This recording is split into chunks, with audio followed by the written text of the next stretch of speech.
Mr. President, Your Excellencies, distinguished guests, it is a pleasure to join you all for this important meeting where expectations are high and where the stakes have never been higher.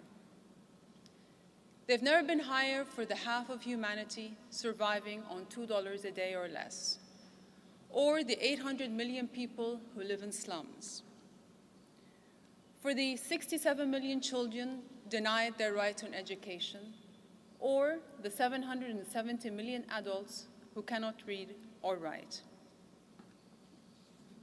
And they've never been higher for the 21,000 children under 5 years old who die every single day of diseases we know how to cure. I start my speech to you today with these daunting and desperate statistics, not to remind you of the enormity of the challenge ahead. You already know that. But rather to remind us all that it is for these people that we have gathered here in Busan. Because too often in meetings like this, politics can take precedence and the human dimension can get buried in the bureaucracy. Going forward, let us remember our common humanity. Busan 2011 is very different to Accra 2008 and very different to Paris 2005. The world has changed a lot in the last 6 years. In fact, we are in a constant continuum of change which is altering the context for development. On one hand, we are beset with economic downturns and record unemployment, struggling with food shortages, famine, and fuel crises. Hard-fought development gains are slipping back. On the other hand, we are witnessing massive shifts in global health and influence. Countries like Brazil, India, and China are enjoying near double-digit growth and are showcasing their new capacities as donors in South-South and triangular cooperation. Several countries like Argentina, Malawi, and Malaysia have defied the global trend of inequality and have narrowed the gap between the incomes of their poorest and wealthiest citizens. But they are the minority, because globally, inequality is rising. Crucially, it is rising in countries that are making progress towards the MDGs. It is rising in middle-income countries experiencing rapid growth. Consider the distribution of incomes globally. The 20% of the population with the highest incomes control 64 to 80% of all income. The poorest 20% have only 1 to 3% of all income. The human costs are terrible too. Compared to children in the top 20%, a child born in the lowest 20% income group is twice as likely to die before reaching age 5, 3 times more likely to be underweight, and less likely to attend school. The Global Risks Report recently identified inequality as a major risk to global prosperity and stability, proving that as the world grows together, it is also growing apart.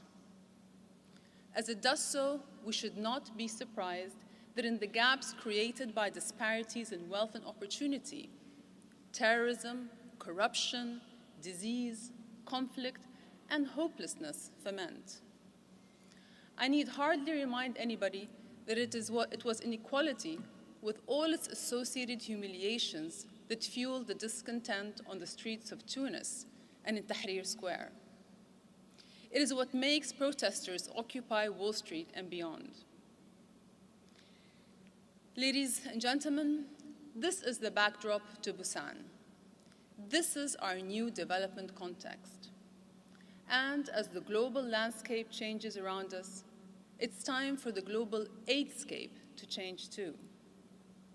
We need a new development paradigm, one that is inclusive, sustainable, and mutually beneficial. I'm not saying that old partnerships, old methods of financing, and old aid models are obsolete. They are still a lifeline for many countries. What I am saying is that they need to be adapted and edited for today's narrative. And there has never been a more exciting time to reimagine development cooperation. We have a dynamic new ecosystem of partners, countries whose successes we can all learn from, like our host, South Korea, who in the space of a generation have engineered a miracle on the Han River, transforming from a country ravaged by war to a model of economic success that others can follow. We have innovative mechanisms and models for funding, from private sector investment and diaspora reserves to hybrid financing and corporate philanthropy. We have extensive data to target those in need. And we have technology at our fingertips, accelerating progress across all fields. In the business world, the best ideas no longer come from the top down. They bubble from the bottom up, seep from the edges in. In development, this is also true. So we need a culture shift where governments switch from deciding development to facilitating it, from leading partners to convening them. In 2009, the US private sector alone invested $1.2 trillion in developing countries. If we give them space, businesses, NGOs, and engaged citizens will sign up as partners for progress. It is an exciting time to be in the business of development. We have an opportunity to lift the lives of the most marginalized and create a world that is more equitable. If we're going to be smart, the new aid era must be about equity. It's not about everyone having the same resources. It's about giving everyone the opportunity to access the same resources. Smart aid targets jobs. Let me give you a very personal example. In the Middle East, we have the highest youth unemployment rate in the world. 60% of our population is under the age of 25 years. 1 in 4 of them is unemployed. That is double the global average.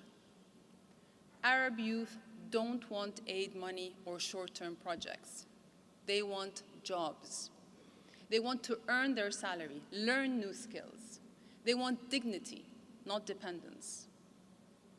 Busan must do more to stimulate the conditions in which real jobs, sustainable jobs, can grow, like increase access to banks, loans, and business advice, like create better opportunities for training and support government reforms for enterprise development, like dedicate more resources to creating small and medium enterprises. Because aid is not just about eliminating poverty, it's about creating prosperity.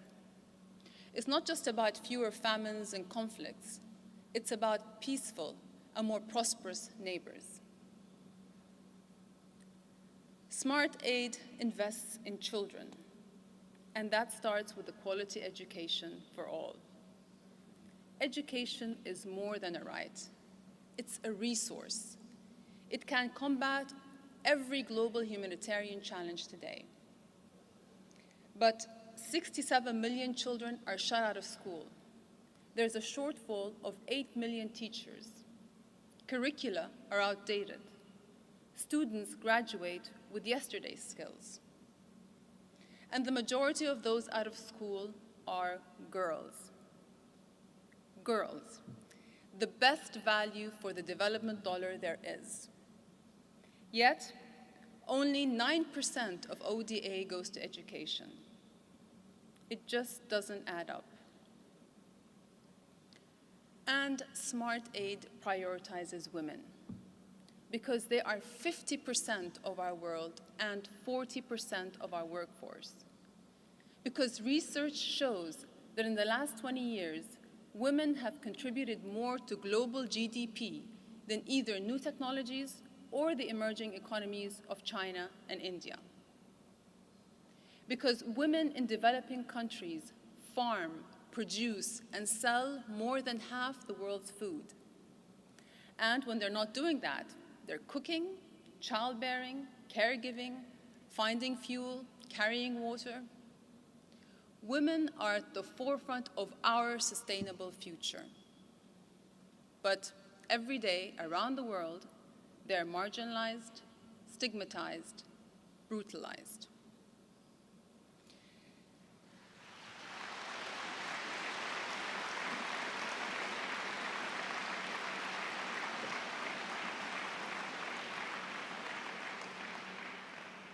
Ladies and gentlemen, everybody has a stake in global development. Everybody has a part to play. Bob Zoellick said it well when he called for development to be democratized. Inequalities serve nobody's interests.